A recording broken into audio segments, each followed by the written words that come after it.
Hosea chapter 1. These are God's words. The word of the Lord that came to Hosea, the son of Beeri, in the days of Uzziah, Jotham, Ahaz, and Hezekiah, kings of Judah, and in the days of Jeroboam, the son of Joash, king of Israel.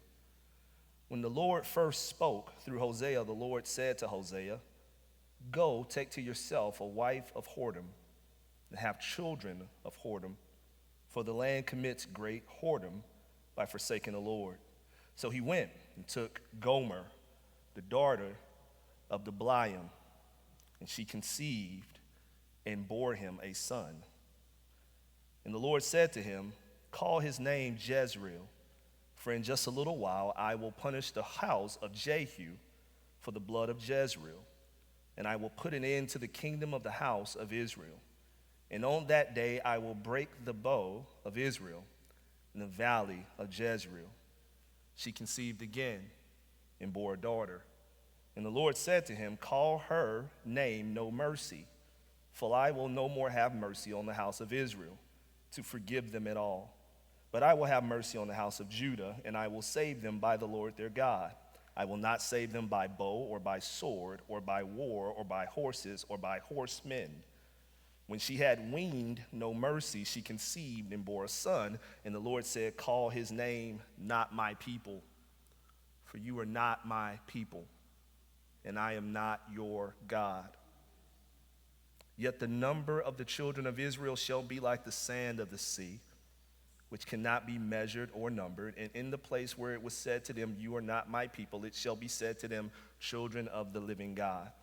And the children of Judah and the children of Israel shall be gathered together, and they shall appoint for themselves one head, and they shall go up from the land, for great shall be the day of Jezreel." May the Lord add a blessing to the readers, hearers, and doers of his holy, inerrant, and infallible word. You may be seated. I had one of my fondest childhood memories was going to Six Flags over Texas with my family. And my father, who was a big roller coaster enthusiast, and got me on roller coasters probably 4 or 5 years old. I can't remember. Who knows? It might have been illegal. We don't know. But I was on them early, and by then I had grown up a good bit, and he was older, and so it was a good roller coaster season. He always enjoyed it, and we were primed and prepped to get on a new roller coaster at the time called the Texas Giant. And many of you may know of this roller coaster, one of the best wooden roller coasters in the country. And we were kind of eyeballing it, sizing it up, and as we were making our way to it, we said, "Man, it's pretty straightforward. It doesn't look like this that big of a deal." And it didn't. And so we jumped on it, and my father, was enthusiastic like he always is, and we were, going up the hill, and when you're going up the hill, you can hear the cranking, so we're going up the hill, and he has his hands up, and I got my hands up, and we're excited about it, and we're screaming, "Whoa!" Like you do when you're crazy. And so we're screaming as we're going up the hill, and my father's screaming, and I'm screaming, "Woo!" And then as we get to the top of the hill, I'm still screaming, "Woo!" But my father's not screaming anymore. He stopped screaming. And we got to the top of the hill, and then we went down the hill, and I didn't hear anything else. And I looked over just to make sure he was still alive, and he was just holding the seat. And we zoomed and zigged and zagged and shook and head bopped from left to right and all of that, and then we got off the roller coaster. And when we got off the roller coaster, my father said, "I think my roller coaster days are over, son." It appeared very minor from the outside. And then we got in on the inside, and it appeared it was very major. A major roller coaster. We're about to study a lot of books that appear minor from the outside, but are going to be tremendously major for us over the course of the next couple of months, several months, actually. They're, in fact, called minor prophets. It's a collection of 12 works that are known to us as minor prophets, but this designation, this title for these books, actually only goes back somewhere around the 4th century, where St. Augustine is believed labeled them as such because of the length of the books. We got larger prophets, Isaiah, Ezekiel, Jeremiah, Daniel, and then you got minor prophets, not because they're minor, but because their length is shorter. And so many folks from the Jewish tradition actually don't call these books minor prophets, neither do they treat them as 12 separate books. They actually treat them as one single book, and they call it the Book of the 12. So let us be upfront right now as we think about the next several months, and we'll take pauses here and there along the way to preach other sermon series, but we're going to keep coming back to these prophets. But let's be very upfront now and say that they are minor only in length, but they are not minor in terms of importance. We have much to learn from these men, and we plan on doing that over the next several months, learning from them. We'll learn about the role that righteousness and biblical justice plays in right worship and right confession. We'll learn about the unknown dangers that lurk around us when we experience a little too much ease and a little too much comfort. We'll also learn about the unknown blessings that can be found when we experience deep pain and deep loss. We'll learn about hypocrisy, which we're all fairly acquainted with.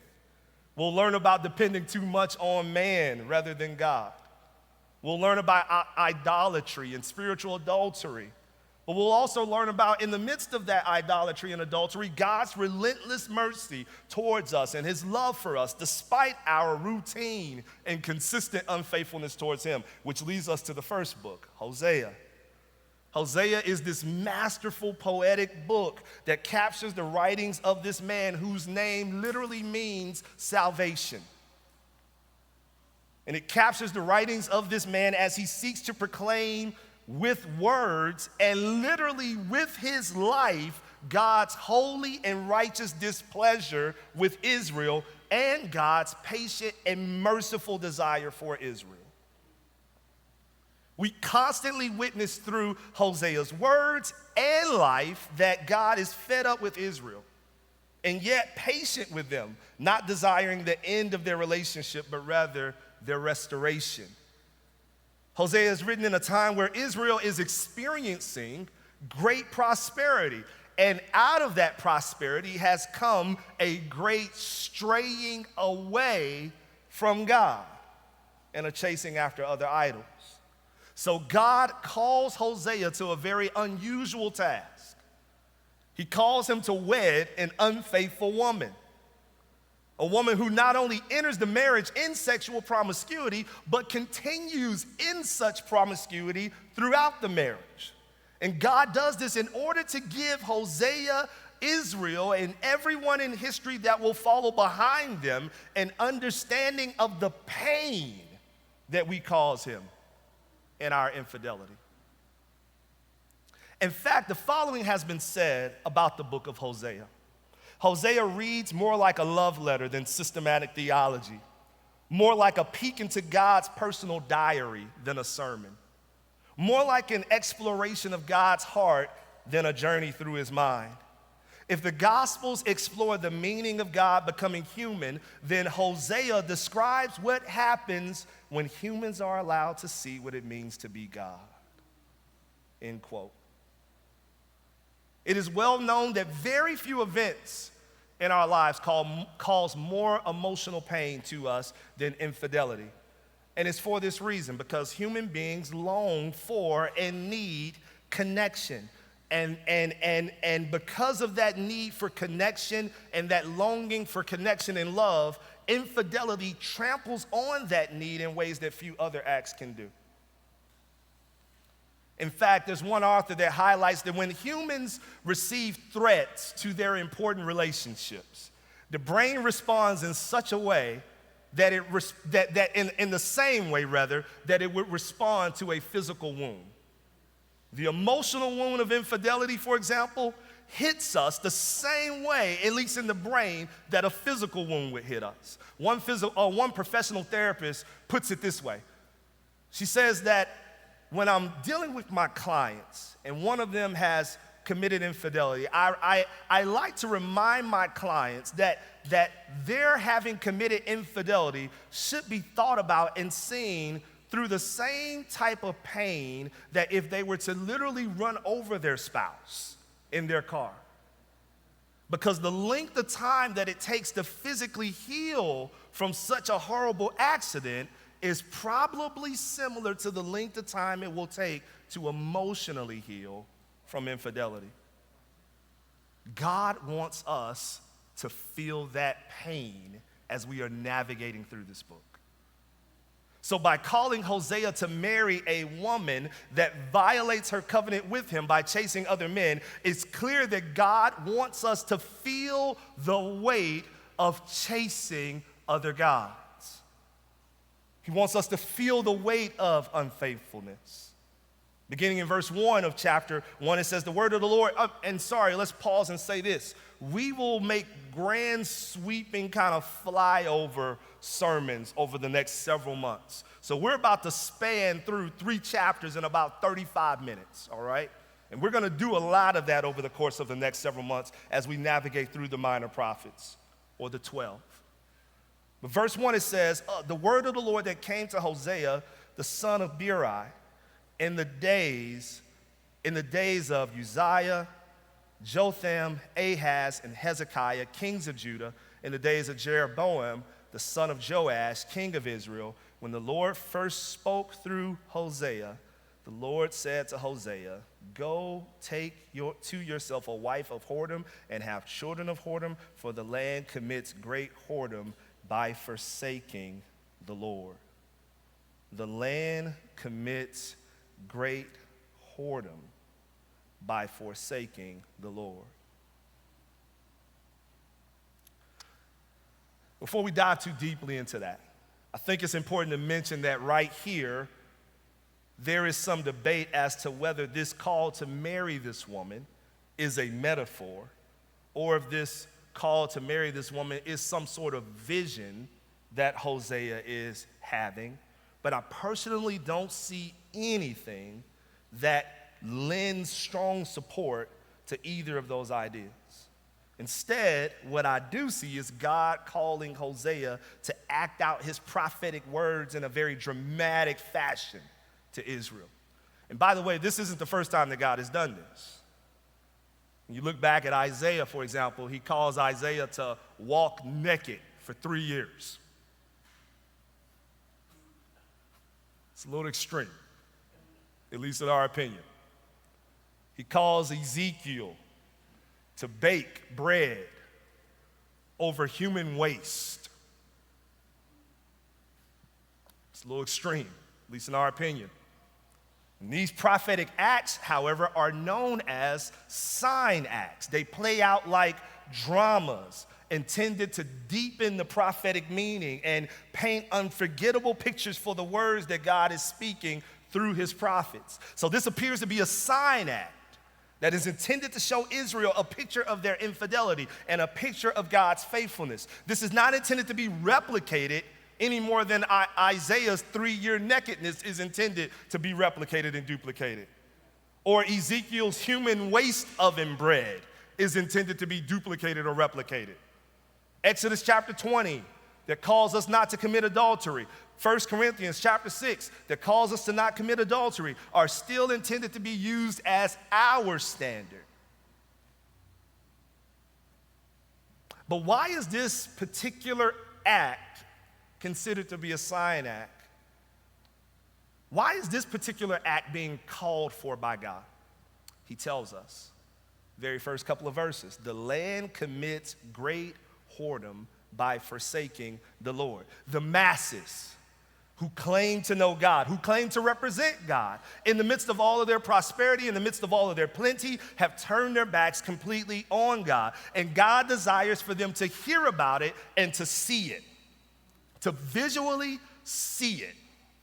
The sin amongst God's people is so significant that God further paints the picture by showing Israel offspring out of this sin. God demonstrates this in the language that he gives the children even in this chapter. And then the names that he gives the children. First, he tells Hosea that his children are connected to his wife's promiscuity and unfaithfulness, which is quite a statement.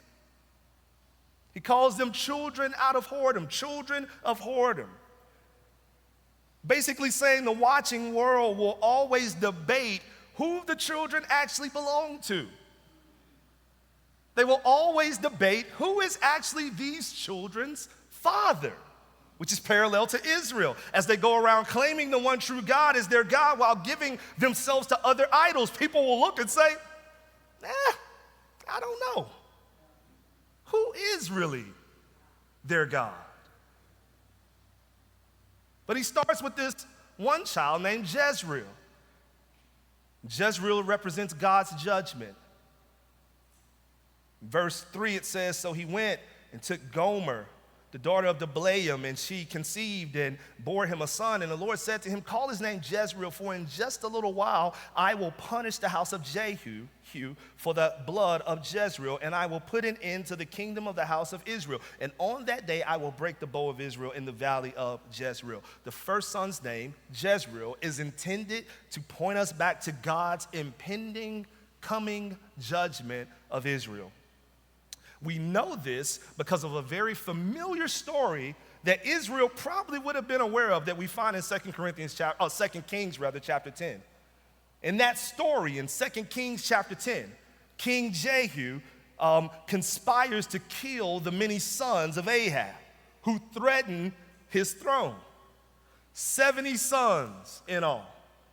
All of them are beheaded, and their heads are dumped in baskets and sent to the city of Jezreel.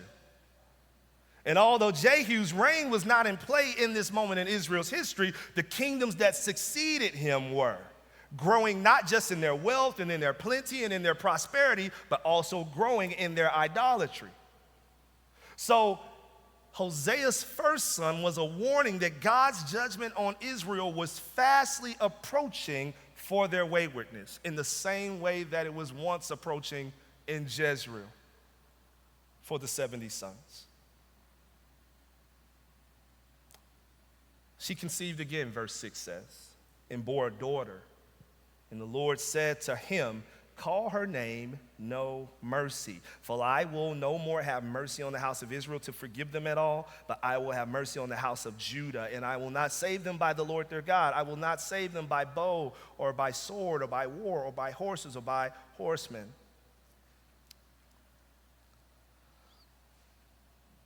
Let me say this before we get too far into these names. None of these names were intended to express Hosea's feelings for his children. What they were intended to be were little sermons being preached through Israel. Every time someone called Jezreel's name, it was reminding Israel that judgment was coming. Every time someone called his daughter's name, No Mercy, Israel was reminded that they had completely and totally trampled on God's mercy towards them to the point that God had lost patience with them and wanted them to know it. Here's what one theologian says about this particular name. The little girl was the text of Hosea's sermon. The people heard that terrible name and no doubt whispered to one another, Hosea's wife is unfaithful. He must doubt that this child is his. He has rejected this poor thing. And Hosea could respond something like, do you trouble yourself over Lo Ruhamah? I tell you, you are Lo Ruhamah. Yahweh has turned his back on you. Lo Ruhamah is the daughter's name for no mercy. And so the people that might be gossiping or that might be whispering, he must not like his daughter. He must say that there's no more mercy for his daughter and his family. To that, Hosea could respond, no, God is saying there is no mercy for you because you have rejected him. Almost like the prophet Nathan to David as he's telling David the story, and then he responds to David, you are the man. Israel had rejected God's mercy, and so he had grown tired of extending that mercy. On the flip side, God says of Judah in verse 7, I will extend mercy to them. Why does he extend mercy to Judah? Because they are not turning away from God. What's interesting about verse 7 is Hosea explicitly says that Judah's salvation will come by the Lord. Did you see that in verse 7? It will come by the Lord. It will not come by bow. It will not come by sword. It will not come by war, by horses, or by horsemen. This is a very important line because over and over and over again, we see Israel relying on the bow and the sword and the war and the horses and the horsemen. They're relying on their political affiliations and their political alliances to protect them. They've departed from God in their morality, and they've departed from God in their sense of security. They trusted in their political savvy and in their alliances more than they trusted in their God. And fam, the temptation for us is to do the same thing. The temptation is just as strong today as it was in Hosea's day. To trust in the bow, to trust in the sword, to trust in the horsemen, to trust in the horses, to trust in the war, rather than to trust in the God. May we pray in this hour for the Lord to have mercy on us and keep our eyes fixed on him and not on those who openly promise or secretly think that they can take his place in taking care of us. And then there's a third child, verse 8 and 9. When she had weaned no mercy, she conceived and bore a son. And the Lord said, call his name not my people, for you are not my people, and I am not your God. This child's name in the Hebrew is Lo Ami. Lo Ami. And this child represents God's ownership. So you have a child that represents God's judgment. You have a child that represents God's mercy or the lack thereof. And then you have a child that represents God's ownership or God's covenant or the lack thereof. And this may be the most alarming name out of all the names given, because the first name points to the loss of God's covering and an earning of his judgment. And the second name points to the loss of God's mercy. But the third name points to the loss of God's covenant. Over and over through Scripture, we see Israel known as God's covenant people. Exodus chapter 6, verse 7, I will take you to be my people, and I will be your God, and you shall know that I am the Lord your God, who has brought you out from under the burdens of the Egyptians. Leviticus chapter 26, verse 12, and I will walk among you and will be your God, and you shall be my people. 2 Samuel chapter 7, verse 24, and you establish for yourself your people Israel to be your people forever, and you, O Lord, became their God. Over and over again, we hear this language of we are your people, you are our God. That is the covenant that we have with God. However, Israel has departed from God, and in so doing, they have left behind his protection, his covering, his mercy, and his covenant. And these children are walking sermons of that, walking indictments of that against Israel. Every time one of these children are called by name, it serves as a reminder of how far they have strayed from God. And every time Gomer, Hosea's wife, strays, it is a reminder of Israel straying despite God's relentless, steadfast faithfulness to her.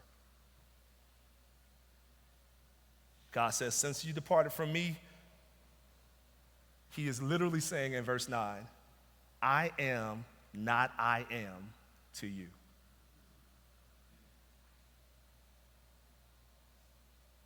Let's look deeper into the nature of this unfaithfulness in chapter 2. Hosea turns from the children to the particular betrayal that's found in their mother. He begins first by pleading with the children to address the sin of their mother. Verse 2, plead with your mother. Plead, for she is not my wife and I am not her husband. Plead that she put away her whoring from her face and her adultery from between her breasts, lest I strip her naked and make her as in the day she was born, and make her like a wilderness, and make her like a parched land, and kill her with thirst. Upon her children also I will have no mercy, because they are children of whoredom. That is such hard and difficult language to navigate through. But what we see here is God pleading with the children to try and get your mother to stop this treachery, to stop this cycle of betrayal. Because if she doesn't, I'm going to remove my provision from her. I'm going to remove my care of her. And not only will it impact her, but it will impact the children as well. Basically, Israel's betrayal is going to end badly because those who represent Israel and everyone tied to Israel will be facing national rejection.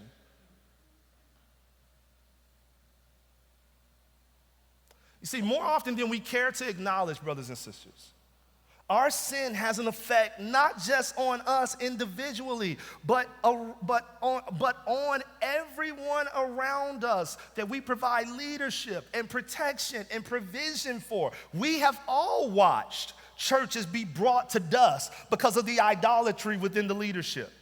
We've all watched families collectively be demolished because of the selfish act of a parent or multiple parents. Israel's national betrayal is going to have an impact all the way down to the lowest levels in the land. This is why he pleads with them to plead with their mother. In verse 5, he says, "For their mother has played the whore. She who conceived them has acted shamefully, for she said, I will go after my lovers who give me my bread and my water and my wool and my flax and my oil and my drink. Therefore, I will hedge up her way with thorns, and I will build a wall against her so that she cannot find her paths. She shall pursue her lovers, but not overtake them, and she shall seek them, but shall not find them. Then she shall say, I will go and return to my first husband, for it was better for me then than now. And she did not know that it was I who gave her the grain, the wine, and the oil, and who lavished on her silver and gold, which they used for Baal." Part of the indictment here is that the mother has betrayed her husband, not just sexually, but also in where she has placed her trust for provision. She turned to other lovers because she thought the only way she could get to get what she needed was through those other lovers. All along, not realizing that it was the first husband who actually was making the provision for her all along. So the husband says here, here's what I'm going to do. I'm going to completely cut her off from my provision, and I'm going to completely cut her off from everyone else, so that she will begin to look back to me because she has no other place to turn. All the goods, all the food, all the provision, I'm pulling off the table. Why? Because she thinks other people are providing it. So I'm going to pull it all off. Now this is what's tragic. Look at verse 7 again. Then she will say, I will go and return to my husband, for it was better for me then than now. Even in cutting her off, she still doesn't realize where all the provision in the now came from. It appears that even in this moment, she doesn't understand that the husband has been present the whole time providing the provision. Even when she was completely unfaithful, he was still present and providing. But in order to open her eyes to the provision that he's supplying her, he's going to completely cut her off from all provision. Verse 9, it says, therefore I take back my grain in its time, and my wine in its season, and I will take away my wool and my flax, which were to cover her nakedness. Now I will uncover her lewdness in the sight of her lovers, and no one shall rescue her out of my hand. And I will put an end to all her mirth and her feast and her new moons and her Sabbaths and all her appointed feasts. And I will lay waste her vines and her fig trees, of which she said, these are my wages which my lovers have given me. Did you hear that? These are my wages which my lovers have given me, not my first husband. I will make a forest, and the beast of the field shall devour them. And I will punish her for the feast of the days of the Baals, when she burned offerings to them and adorned herself with her ring and jewelry, and went after her lovers and forgot me, declares the Lord. You see, instead of giving Israel provision for her continuous idolatry, God is going to take away all the provision from her. I hope you see how relevant this is for us right now. How many times have you forsaken God in a pursuit to chase provision that you thought was coming from other places? How many times have you skipped out consistently and without excuse on worship for work? Because you believe working longer and harder is going to give you more money and success, when it is God who is providing for you. Because He is the only source for true provision. How many times have you skipped out consistently and without excuse on prayer in exchange for social media and TV and gaming, because you believe that it's there that you'll find true peace, true rest, true leisure, when in reality it is God who declares that He is the Lord of rest, and it is God that declares Himself to be our peace. He is the only source for true peace and the only source for true rest. We tell ourselves that we're getting what we need from all these other places, all these other lovers, all these other idols that cannot truly provide for us and have never provided for us.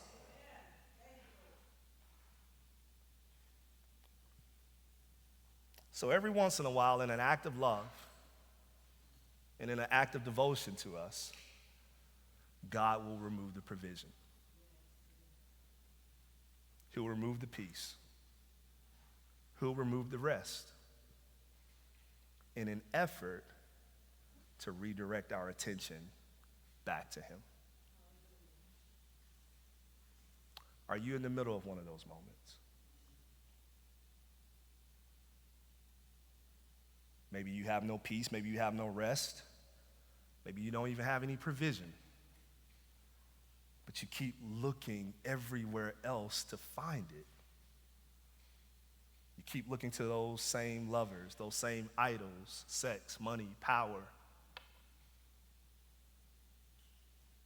social media, entertainment, sports. Could it be that the true lover of your soul is hedging you in order that you may see that it is all in and through Him that you have and you receive what you need? So here's what's absolutely amazing about our God. All of that we just read through. And yet God has endless reservoirs of mercy for us. Though we are truly like Gomer, in that we play the harlot over and over and over again with our God, and we chase other lovers. We commit spiritual adultery all the time, running over and over and over again back to these other idols that are not providing anything for us. They are not waking us up in the morning. They are not putting food on our table. They are not supplying clothes on our back. They are not tending to our children. We keep telling ourselves over and over and over again that they are the ones who will provide for us, constantly straying away from God's faithfulness to others who can never compare with His love and His protection and His provision. But despite that consistent demonstration of unfaithfulness, God remains faithful. And you see it all throughout this book. For example, you see it at the end of chapter 1. Look at verse 10 and 11. Yet the number of the children of Israel shall be like the sand of the sea. Yet, though there's a child named Jezreel, who is a child that is proclaiming judgment to Israel, though there is a child named No Mercy, who is proclaiming that Israel has departed from me, Though there is a child whose name is not only no mercy, but there's a child basically whose name is no covenant. Not my people. Though all of these children are present, and though there is a wife who is continuously unfaithful, yet the number of the children of Israel shall be like the sand of the sea, which cannot be measured, cannot be numbered. And in the place where it was said to them, you are not my people, listen, it shall be said to them, children of the living God. And the children of Judah and the children of Israel shall be gathered together, and they shall appoint for themselves one head, and they shall go up from the land, for great shall be the day of Jezreel. Notice the end of God's judgments. Yes, judgment is coming, but not to abolish you. Judgment is coming to heal you. Judgment is coming, yes, but not to push you farther away. Judgment is coming to draw you closer to me, to head you in. Chapter 1 starts with frustration, but it ends in renewal through mercy and through forgiveness. The present, yes, it's bad, it's coming, it's treacherous, it's ugly, it's adulterous, all that you've done. It's deceitful, all that you've done. However, your future is great because your God is. Because he is faithful in your treachery. He is loving in your deceit. He is covenantal in your adultery. You see it again at the end of chapter 2. Verse 14, chapter 2. Therefore, behold, I will allure her. He talks about hedging her in. Talks about where there's no other place to turn. There's no other place to go. She's sitting back saying, man, I had it better when I was with my first husband because, before all this stuff happened, all my other lovers were giving me so many things, but now all those things are gone and I had it better with my. She doesn't even know that all these things have been present only because of her first husband. And yet, here's that first husband saying in verse 14, behold, I will allure her. I will bring her into the wilderness. I will speak tenderly to her. And there I will give her her vineyards and make the valley of Achor a door of hope. And there she shall answer as in the days of her youth, as at the time when she came out of the land of Egypt. And in that day declares the Lord, you will call me my husband, and no longer will you call me my Baal. For I will remove the names of Baals from your mouth, from her mouth, and they shall be remembered by name no more. And I will make for them a covenant on that day with the beasts of the field, the birds of the heavens, and the creeping things of the ground. And I will abolish the bow and the sword and the war from the land, and I will make you lie down in safety. And I will betroth you to me forever. And I will betroth you to me in righteousness and in justice and in steadfast love and in mercy. And I will betroth you to me in faithfulness, and you shall know the Lord. And in that day I will answer, declares the Lord, I will answer the heavens, and they shall answer the earth. In other words, I will make you mine again. Though you have departed from me, I am coming for you. I am relentlessly pursuing you. While you are out there skipping out on all the things that point your heart back to Jesus, Jesus is still coming for you. While you are chasing other loves, while you are chasing other idols, Jesus is still coming for you. That's the covenant that he has made with us as his people. That even when we are faithless, God remains faithful to us and continues to go after us. Listen to what he says in verse 22 of chapter 2. And the earth shall answer the grain and the wine and the oil, and they shall answer Jezreel. And I will sow her for myself in the land, and I will have mercy on no mercy. And I will say to not my people, you are my people. And he shall say, you are my God. Here's the faithfulness of God at work. That though we are sinners, and though we are unfaithful, and though we deserve to be reminded of that, in the form of Gomer's children's names. Though we deserve to be reminded of that as the children go around, and every time their name is called, we deserve to be reminded that God's judgment is coming. And though the children go around, we deserve to be reminded that there is no mercy for you. And as the children go around, we deserve to be reminded that you are not my people, you are not my people, you are not my people. Though we are sinners and though we are unfaithful and though we deserve to be reminded of that consistently in the form of Gomer's children's names, because God is faithful and because he strips us down to draw us to himself and not to push us permanently away, God is going to do such amazing restorative things to us that he is going to restore the children's names as well. They will no longer preach judgment to us. When you hear Gomer's child's name, judgment, Jezreel, you'll be reminded of the judgment that was averted because of God's faithfulness. When you hear the child's name, no mercy, you'll be reminded of how much abundant mercy has been shed on you despite your unfaithfulness. When you hear the child's name, not my people, you'll be reminded that you deserve to not be God's people, but because of God's faithfulness to you, you have been made his people. Every time you hear the child's name now, you'll be reminded of God's goodness and God's faithfulness. And how will he do that? Let's close out reading chapter 3 together. 5 verses. And the Lord said to me, go again, love a woman who is loved by another man and is an adulteress, even as the Lord loves the children of Israel, though they turn to other gods and love cakes of raisins. So I bought her for 15 shekels of silver and a homer and a lethek of barley. And he said to her, you must dwell as mine for many days. You shall not play the whore or belong to another man. So will I also be to you. For the children of Israel shall dwell many days without king or prince, without sacrifice or pillar, without ephod or household goods, or gods rather. Afterward, the children of Israel shall return and seek the Lord their God and David their king, and they shall come in fear to the Lord and to his goodness in the latter days. This last portion here is a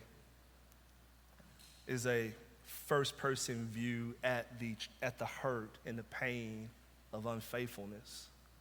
The unfaithfulness of this woman, this bride, has placed her in slavery, and now the faithful husband has come to redeem her,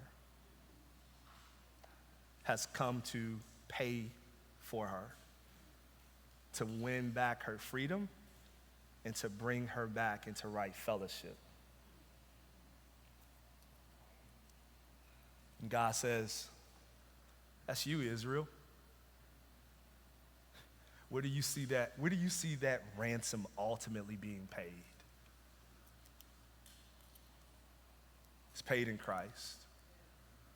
This is a shadow. This is a foreshadowing of what's to come when Christ comes to earth through the virgin, lives the perfect, faithful life, spiritual fidelity, constantly faithful to the Father, all the way to the cross. On the cross, he is hung, and he takes all the brutality of sin upon his own shoulder, all of the pain and the burden of sin upon his own back, and purchases the unfaithful bride, purchases the Gomers, purchases you, purchases me, in order that we might be brought in right fellowship with him, in order that we might be not only guests, but actual honored guests and participants in the great marriage feast that is to come. When we were faithless, God was faithful and purchased us. And you'll see this throughout Hosea, this push and this pull of unfaithful people and a faithful God. May we be reminded of that faithful God And may that faithful God, may that reminder lead us to thanksgiving for that faithful God and a pursuit by his Spirit to live a more faithful life to him. Let's pray.